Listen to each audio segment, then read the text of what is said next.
ടിറ്റു സിംഗ് അദ്ദേഹം ഇപ്പോഴും ജീവിച്ചിരിപ്പുണ്ടെന്നാണ് തോന്നുന്നത്. അദ്ദേഹം ജനിച്ചപ്പോഴത്തേക്കും തന്നെ ലൈക്ക് പാസ്റ്റ് ലൈഫിൽ സുരേഷ് വർമ്മ എന്ന് പറയുന്ന ഒരു കാസറ്റ് കട നടത്തിയിരിക്കുകയും അദ്ദേഹം മരണപ്പെടുന്നത് ലൈക്ക് ബുള്ളറ്റ് ഷോട്ട് ഏറ്റാണ്. ഒരു ക്രിമിനൽ ആക്ഷൻ വെടിവെച്ചിട്ട് ബുള്ളറ്റ് ഷോട്ടൊക്കെ ഏറ്റിട്ടാണ് അദ്ദേഹം മരണപ്പെടുന്നത്.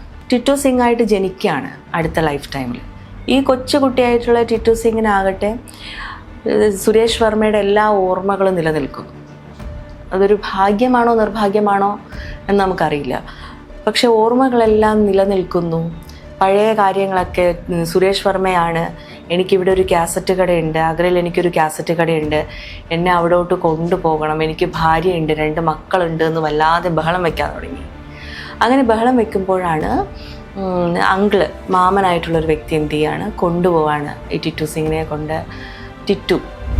ടിറ്റുവിനെയും കൊണ്ട് ആക്ച്വലി ആ സ്ഥലത്ത് പോവാണ്. പോകുമ്പോൾ കൃത്യമായിട്ട് ഈ പറഞ്ഞതുപോലെ സുരേഷ് വർമ്മ എന്ന് പറഞ്ഞിട്ടൊരു കാസറ്റ് കടയുണ്ട്, ഭാര്യയുണ്ട്, 2 മക്കളുണ്ട്. ഈ കൊച്ചുകുട്ടി കൃത്യമായിട്ട് ഇവരുടെ പേഴ്സണൽ ലൈഫിൽ, സുരേഷ് വർമ്മയുടെ പേഴ്സണൽ ലൈഫിലുള്ള കാര്യങ്ങളൊക്കെ പറയുകയാണ്. അതോടൊപ്പം ടിറ്റു സിംഗിൻ്റെ ശിരസിൽ തന്നെ സുരേഷ് വർമ്മയ്ക്ക് എവിടെയാണോ ബുള്ളറ്റ് ഷോട്ട് ഏറ്റത് ആ മാർക്സ്, ബർത്ത് മാർക്സ് ഒക്കെ ആർക്കുണ്ട്? ടിറ്റു സിംഗിനുണ്ട്. പക്ഷെ ഇതിലെ മിസ്റ്റീരിയസ് ആയിട്ടുള്ളൊരു പാർട്ട് എന്താന്ന് പറഞ്ഞാൽ, ടിറ്റു സിംഗ് ജനിച്ച് 1 വർഷം കഴിഞ്ഞിട്ടാണ് സുരേഷ് വർമ്മ മരിക്കുന്നത്. അതാണ് നമുക്കറിയാത്ത ഒരുപാട് കാര്യങ്ങളുണ്ട് ഇവിടെ. എൻ്റെ ആത്മാവ് എൻ്റെ ബോഡിയിലല്ല ആക്സസ് ഉള്ളൂ, മറ്റൊരു ബോഡിയിലേക്ക് അതിന് എങ്ങനെ കയറാൻ കഴിയും? സാറിൻ്റെ ബോഡിയിൽ തന്നെ സാറിന് എങ്ങനെ ആക്സസ് കിട്ടി? സാർ എങ്ങനെ ഈ ബോഡി സൃഷ്ടിച്ചു? എൻറ്റിറ്റീസ് പലപ്പോഴും ഇങ്ങനെ കയറുന്നു എന്ന് പറയുമ്പോൾ പോലും ഓൾറെഡി നമ്മുടെ ബോഡിയിലൊരു സോൾ ഉണ്ടല്ലോ, അപ്പോൾ അതെങ്ങനെയാണ് വർക്കൗട്ട് ചെയ്യുന്നത്? ഓക്കെ, ഇതൊക്കെ ആക്ച്വലി ക്ലാസ്സിൽ സംസാരിക്കുന്നതായിരിക്കും നല്ലത്. മറ്റൊന്നും കൊണ്ടല്ല, ഇത് കുറച്ചും കൂടെ കോംപ്ലിക്കേറ്റഡ് ആയിട്ടുള്ള, അല്ലെങ്കിൽ കുറച്ചും കൂടെ ഇൻഡെപ്തിൽ നമ്മൾ അറിയേണ്ട കുറച്ച് കാര്യങ്ങളാണ്. അപ്പോൾ അത് പബ്ലിക്കിന് കേൾക്കുമ്പോൾ അറിയാതെ എങ്ങാനും ഇത് കേൾക്കുന്ന പല തരത്തിലുള്ള ആൾക്കാരുണ്ട്, ഇത് പ്രേക്ഷകർ. അപ്പോൾ ഭയം ക്രിയേറ്റ് ചെയ്യാനുള്ള സാധ്യതയുണ്ട്. അതുകൊണ്ടാണ് ഈ ടോപ്പിക്ക് വേണ്ട. അത് പറഞ്ഞു തരാൻ വിഷമമുള്ളതുകൊണ്ടല്ല, ടെൻഷൻ ആയാലോ എന്ന് ആലോചിച്ചിട്ടാണ്.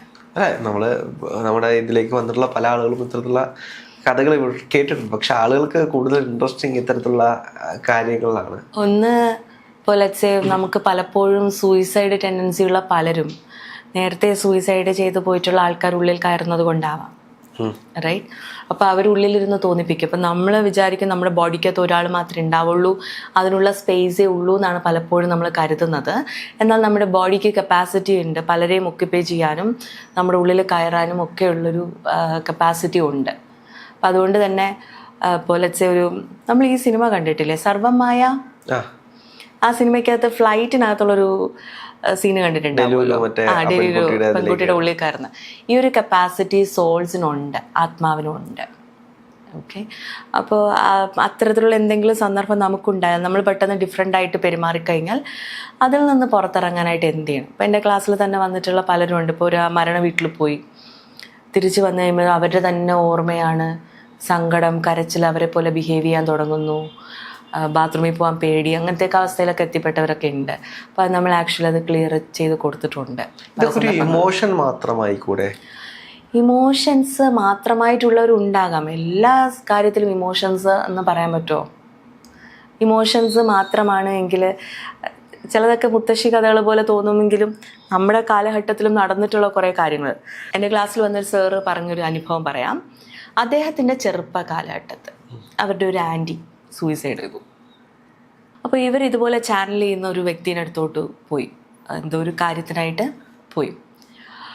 പോയപ്പോഴത്തേക്കും ഈ ആൻറ്റീനെ അവർ ചാനലൈസ് ചെയ്തപ്പോഴത്തേക്കും ഈ മാഡം എന്താണോ, ഈ ആൻറ്റി എങ്ങനെയാണോ സംസാരിക്കുന്നത്, വർഷങ്ങൾ കഴിഞ്ഞിട്ടാണ് പോകുന്നത് കേട്ടോ, അതേ സൗണ്ടിലും അതേ രീതിയിലും സംസാരിക്കാൻ തുടങ്ങി.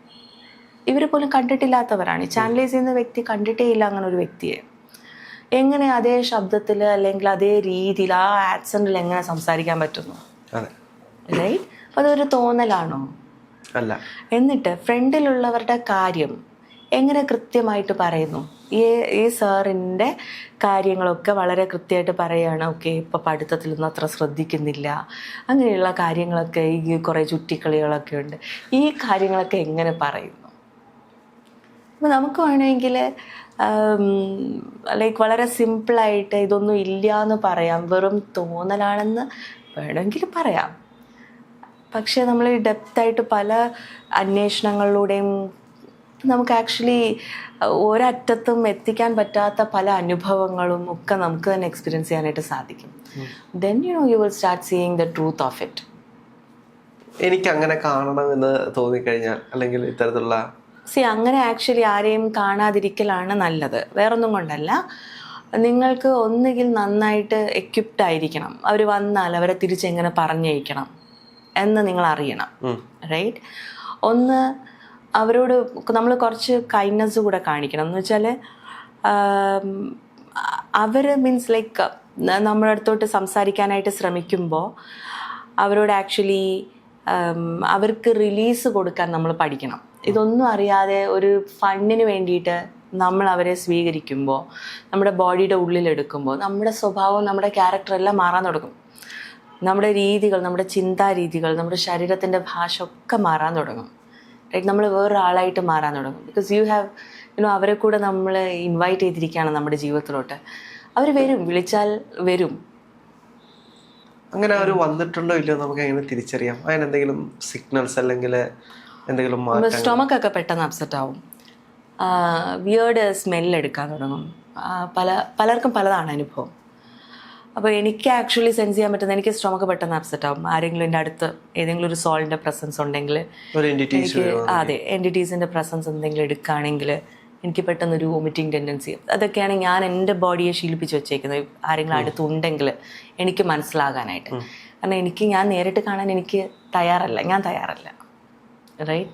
കാരണം അതെൻ്റെ സ്വാഭാവികമായിട്ടുള്ള ജീവിതത്തെ ബാധിക്കുമല്ലോ, ആ ഒരു ഫൺ ലൈഫിന്. അതുകൊണ്ട് ആക്ച്വലി പേടിയൊന്നുമില്ല, പക്ഷെ എനിക്ക് അങ്ങനെ നേരിട്ട് കാണണ്ട എന്നുള്ളത് കൊണ്ട് തന്നെ അപ്പം എനിക്ക് പെട്ടെന്ന് സെൻസ് ചെയ്യുമ്പോൾ നമ്മൾ അതിനെ എങ്ങനെ ഡീൽ ചെയ്യും? അത് സ്റ്റേറ്റ്മെൻറ്റ്സ് പറഞ്ഞ് ഡീൽ ചെയ്യും. അതെന്തെങ്കിലും കമ്മ്യൂണിക്കേറ്റ് ചെയ്യാനാണോ വന്നിരിക്കുന്നത്, ഓർ മറ്റെന്തെങ്കിലും ആണോ? നമ്മൾ ആ സ്റ്റേറ്റ്മെന്റ് കാണുന്നില്ലെങ്കിലും അത് നമ്മളുമായിട്ട് ചിലപ്പോൾ കമ്മ്യൂണിക്കേറ്റ് ചെയ്യില്ലേ? പെട്ടെന്ന് കമ്മ്യൂണിക്കേറ്റ് ചെയ്യും. പല കാര്യങ്ങളും അതെങ്ങനെയാണ് കമ്മ്യൂണിക്കേറ്റ് ചെയ്യുന്നത്? പലതും നമ്മളെ അറിയിച്ചു തരാനായിട്ടുള്ള എന്തെങ്കിലും മീൻസ്, അവർക്ക് നമ്മളെ പോലെ ഫിസിക്കൽ ബോഡി ഇല്ലല്ലോ.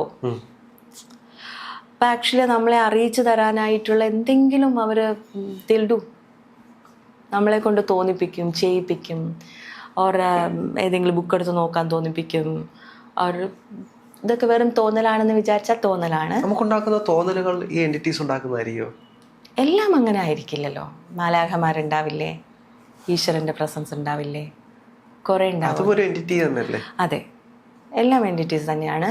എൻറ്റിറ്റി എന്ന പേര് നമുക്ക് വിളിക്കാം. അപ്പോൾ ലൈക്ക് സോൾസ് പലതരത്തിലുണ്ടല്ലോ. എനിക്ക് ആക്ച്വലി അതിനെക്കുറിച്ച് ഞാൻ കൂടുതൽ പറയരുതെന്ന് വിചാരിച്ചിട്ടാണ്.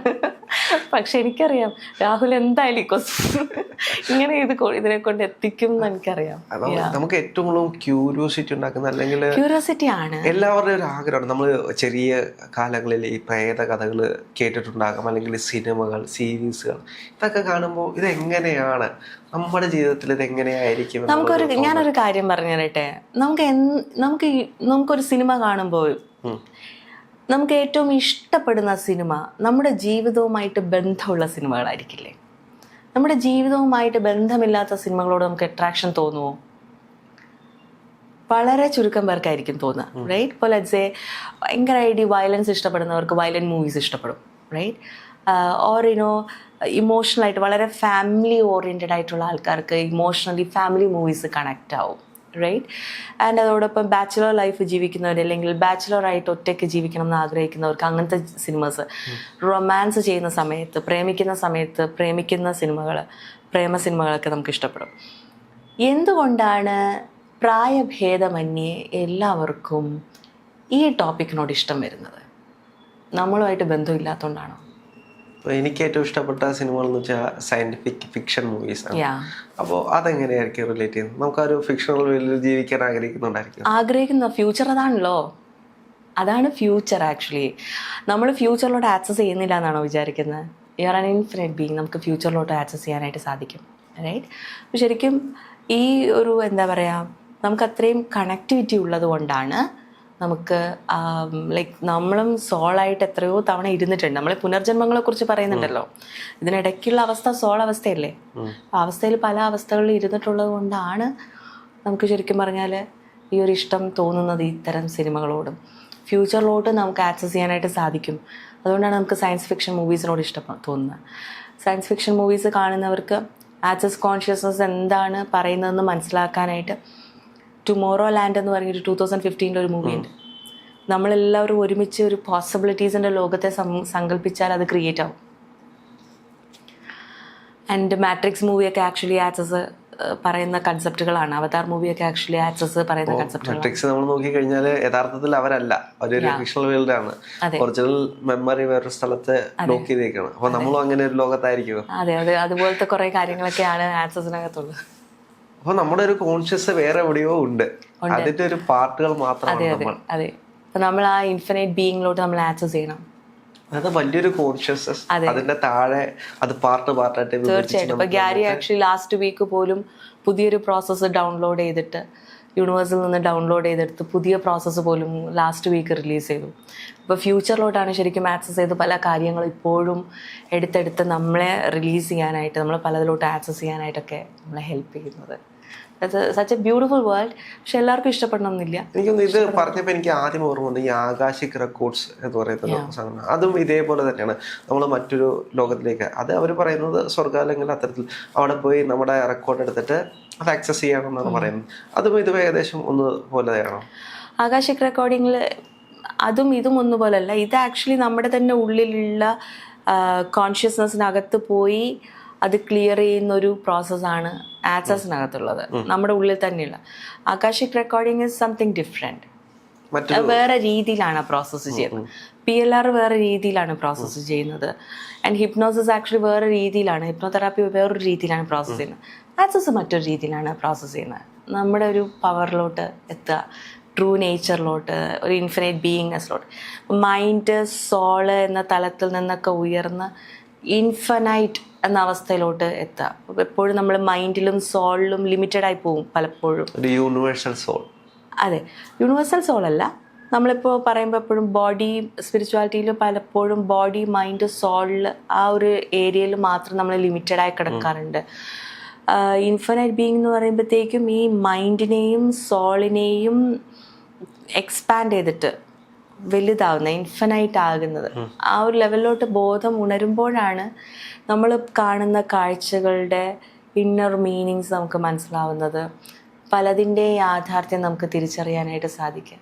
നമ്മൾ പറയുന്ന എല്ലാ കാര്യവും എല്ലാവരിലോട്ടും എത്തിക്കണം എന്ന് ഒരുപാട് ആഗ്രഹം ഉണ്ടാവും. പക്ഷെ നമുക്ക് ആ ഒരു തുറവി ഉണ്ടാകുമ്പോഴേ എല്ലാം നമുക്ക് തിരിച്ചറിയാൻ സാധിക്കും. അതേപോലെ പറയുന്ന മറ്റൊരു കാര്യമാണ്, നമ്മളെല്ലാവരും ഒരു കാർമിക് റിലേഷൻഷിപ്പിലാണ്. അപ്പം നമ്മൾ കാണുന്ന, ഇന്ന് ഞാൻ കാണുന്ന മാം പോലും നമ്മൾ മുന്നേ ഉള്ള ഏതോ ഒരു കാർമിക് ഇതിൽ വന്നു പോയ ഒരാളാണ്. അതുകൊണ്ട് വീണ്ടും ആ പാറ്റേണുകൾ നമ്മുടെ ജീവിതത്തിൽ വരികയാണ് എന്ന് പറഞ്ഞിട്ടുണ്ട്. അത് എങ്ങനെയാണ്?